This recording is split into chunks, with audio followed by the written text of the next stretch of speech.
Welcome to Moving Forward for Life with Rosita. Discover your way home. You know, one thing that is constant in life is there will always be change. And changes could be buying or selling a home, the loss of a loved one, marriage, divorce, it goes on. But when you find yourself on a new path, whether planned or unexpected, what you know is home is shaken or shattered. So this is clear. How you process a change will impact the trajectory of your life. Moving Forward for Life with Rosita starts now. Hey, hi, and welcome to Moving Forward for Life with Rosita. Discover your way home. I'm Rosita, your discovery coach and realtor. I partner with you to help you determine what you need to come home, whether home is a physical home or the home in you. My podcast focuses on topics related to life coaching and real estate. You'll find tips, encouragement, and stories of others who have been through it, whether that's through it buying a home, selling a home, or going through life. The goal of each of my shows is to provide insight so you can move forward and live your best life. Today, I am not going to have a guest. It's going to be me and you. And the topic today is 3 ways to discover the beauty in you, because everyone has a beauty in themselves. What I'm going to do today is I'm going to share a story of a little girl. And then I'm going to unpack some things in her story that led to her results in her life. Next, I will give you 3 ways to discover the beauty in you, okay? I'm going to ask you to please get a pen and paper and be prepared to write down some notes, anything that resonates with you about her story or this whole podcast. Okay, so let's get started. Once upon a time, there was a little girl. She was quiet, chubby, and very shy. Her parents taught her not to talk to strangers or even make eye contact. So she kept her head down a lot and she kept to herself.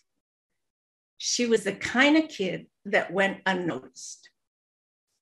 When she grew up, she grew up in a chaotic and dysfunctional family environment. She was taught to be obedient and do whatever she was told without question. In fact, asking questions would be a form of disrespect. Now, don't get me wrong. Her parents loved her, provided food and clothing and shelter. Though they were very strict, controlling, and perfectionists, they ran a tight ship where rules had to be followed. As she grew older, she noticed when her older siblings would be mad or frustrated or just hurt. And they were trying to figure out how to deal with their emotions. And they were told to stop crying and just deal with their feelings. This brought the little girl some confusion. Even as a little girl, she knew there was something not right with that process. But being a kid, she just went outside and played. She didn't give it a second thought. As she became a teenager, she lost her chubbiness and boys started noticing her. They told her, "You're pretty." She thought, "What? Me? Are you talking to me?" This was such a shock to her because she didn't think she was pretty at all.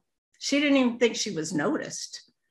Nonetheless, she kind of liked the feeling and halfway smiled, but didn't know how to process or respond to that. She did notice that she experienced a weird feeling, but like her siblings, just brushed it off and kept moving. She spent time outside playing, and she also watched movies. Her favorite was watching romantic movies of love. She daydreamed of finding love and being loved. And as years passed, now she's a young woman. As a young woman, she had to step up and make decisions on her own. Now she has a voice of her own. She was quick-witted and sharp-tongued. And this was how she protected herself. Because if someone would try to talk down to her, her mouth would immediately respond and it pushed people away. And although she was protected by her mouth and her sharp wit, it also kept people away from her. Her challenge was she had no idea what she wanted or how to convey what she needed in a healthy way. She was unaware how to make healthy choices and decisions. Unknowingly, she kept seeking after that weird feeling when she was a kid. You know, when the boys told her that she was pretty, she thought that was love and kept seeking that type of love.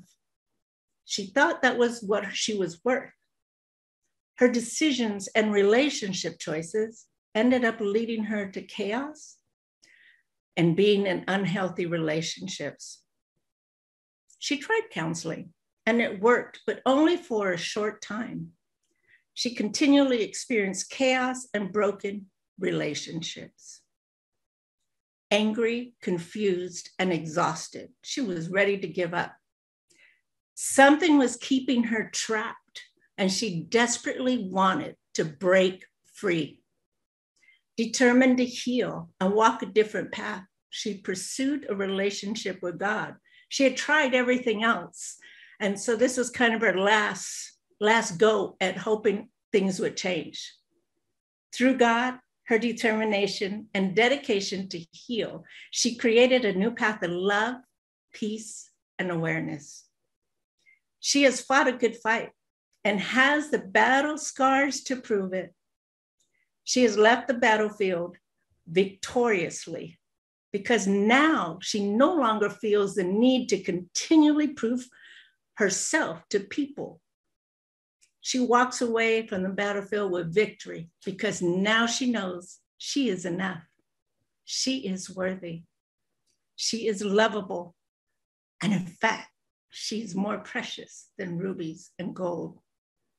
Today, she empowers women to discover their path to healing and peace so they too can realize their true value, accept their distinct beauty, and move forward to walk intentionally free every day. Did this story resonate with you? Are there parts of this little girl in you? Sit tight with those thoughts for a minute as I unpack a couple of things in her story and how it affected her life. Okay? So let's move on to point number 1. Her parents had good intentions of not having her make eye contact and talk to strangers because back then you want to be careful with your daughters. You don't want them to be too friendly. The effects of that, though, is that it created an anxiety to look at someone when talking. The other effect is that studies show that the lack of eye contact promotes a socially anxious or neurotic personality. Point number 2, she grew up in a chaotic and dysfunctional family environment. Now, the effects of that, low confidence, believe behavior is normal. You know, the chaos, the dysfunction, that seemed normal. There were poor boundaries, if any. She became a people pleaser and also a codependent. She operated from a place of insecurity and fear. Communication skills were poor, and she felt isolated and empty a lot of the times. Point number 3, she was taught to be obedient and do whatever she was told without question.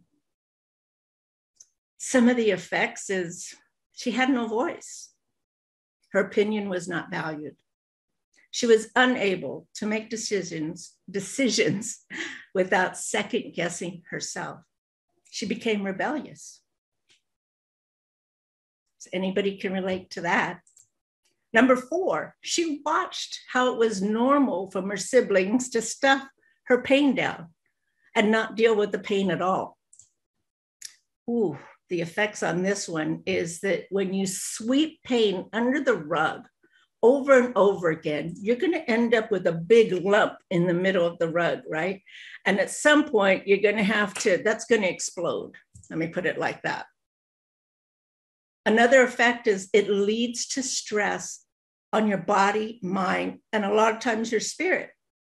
You could end up having high blood pressure, memories, issues with your memory, and also lack of self-confidence, self-esteem.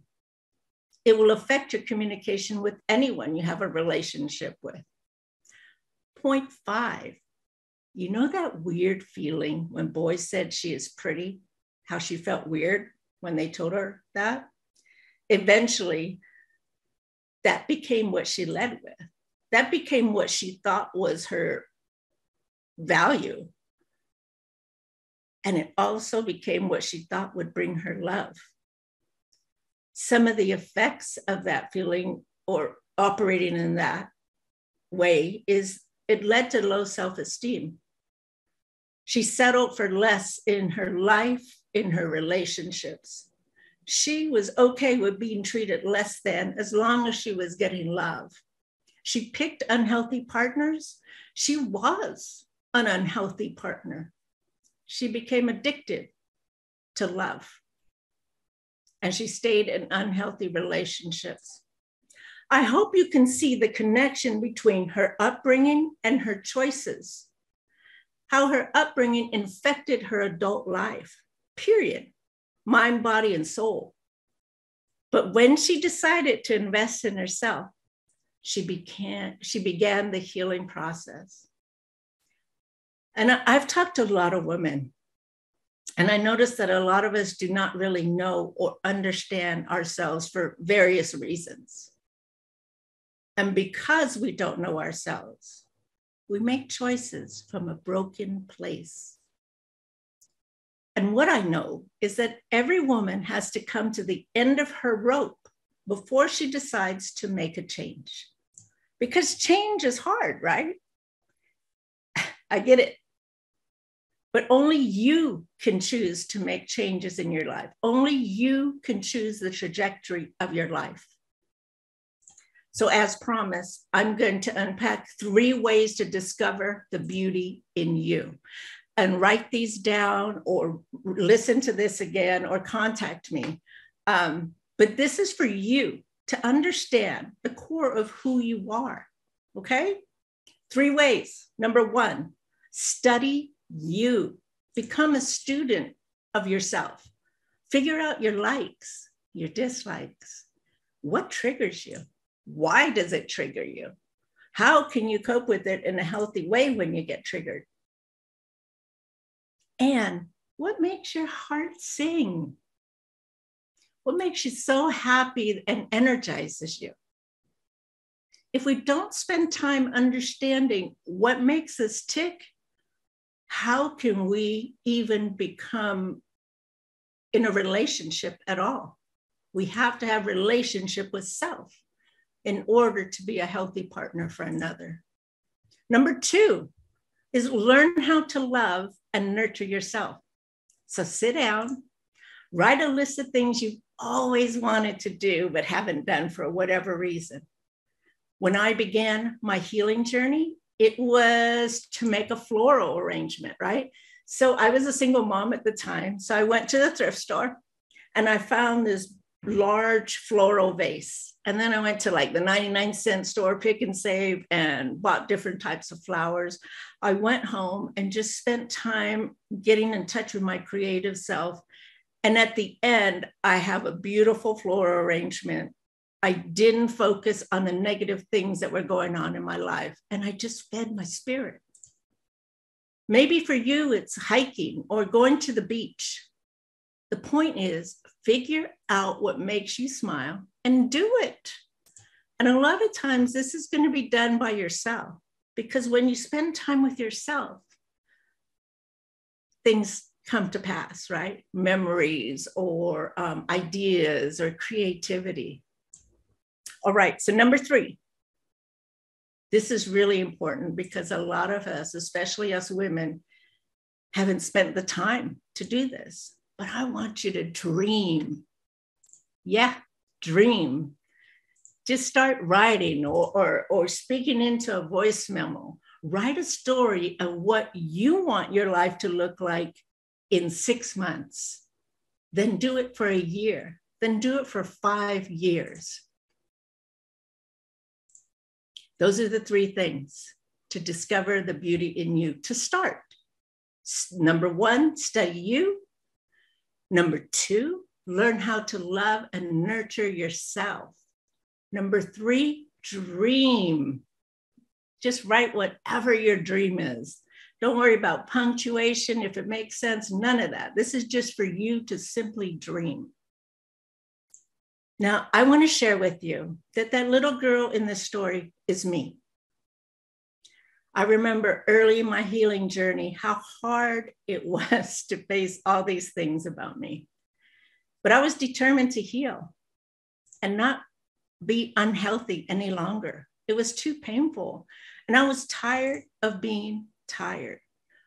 Was I scared? Absolutely. I was scared to leave that comfortable, though painfully unhealthy life I was living. My journey was grueling. And because I kept acting like it was everybody else's fault that things happened and things were okay with me, I deceived myself and kept myself from growing for a very long time. Now, I'm not going to lie. There were some rough times. It's most difficult and humbling to face the unhealthiness in ourselves. But I now know it is not impossible to make changes to better myself. It's never too late. Again, with God, determination and commitment and a good support system, I was able to change. And it's possible for you too. You just got to want it and commit to it and have a group of people around you to help you. Telling my story today reminded me of how far I have come, and you can change too. My healing has brought me a joy that is unexplainable and comes from deep within. I now know the negativity, childhood wounds, and self-destruction took a lot of space in my mind and spirit. And once I healed, I now have room for creativity, ideas, peace, and dreaming. I love who I am. I stand comfortably in that space. I have discovered the beauty in me, and I want to help you discover yours. Because of what I experienced, I want to help women discover their beauty and have that joy. So I've created something that is near and dear to my heart. I want to empower women to find their path, realize their true value, accept their distinct beauty, and move forward to walk intentionally free every day in a life that you love. Not just muddling around, but loving your life because you took charge. I've created my signature group program, and it's called Discover the Beauty in You. Yep. It's 3 months long. We meet once a week on Zoom for about an hour, hour and a half. It'll be a maximum of 4 women because to me, it's important to keep the group small so each woman can have an opportunity to talk, heal, and receive. I'm going to give you a quick breakdown of the 3 months, okay? Month 1, we're going to kind of be digging in your past, unpacking some blocks, talking about what limits you, what has been limiting you, childhood labels and nicknames and how it's hindered you. Month 2, we'll talk about the present time right now, because you have the authority to change how your mind thinks and to transform your mind. We're going to uncover the core of you, your likes, your dislikes, what you've been wanting to do, your dreaming, your life values, and clues to your mission. That's going to be exciting. And then month 3, we're going to talk about the future, right? Become the best version of you by developing a step-by-step plan, by understanding who you are a little bit more and continue to dig and be committed to whatever you plan. Included in this 12-week group coaching program, we'll meet once a week.